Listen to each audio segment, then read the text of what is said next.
कासारबेळ येथील गणपती बाप्पाचे आनंदमय वातावरणात विसर्जन।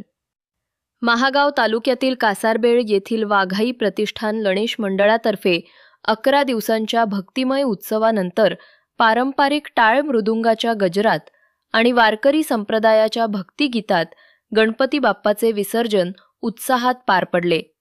या मिरवणुकीत डीजे व गुलालाची उधळण टाळून पर्यावरणपूरक पद्धतीनं बाप्पाला निरोप देण्यात आला। गावातील महिला पुरुष भजनी मंडळी ग्रामस्थांनी मिळून गावाची संस्कृती जपणारा हा उपक्रम यशस्वी केला। भजनी मंडळी उत्तमराव करे, अविनाश करे, पंजाबराव मस्के, येसाजी पाटे, अशोकराव करे, बळीराम देवकते, श्रावण लोंढे, वाघाई प्रतिष्ठान गणेश मंडळाचे अध्यक्ष ऋषिकेश करे यांच्यासह गावातील नागरिक मोठ्या संख्येने उपस्थित होते।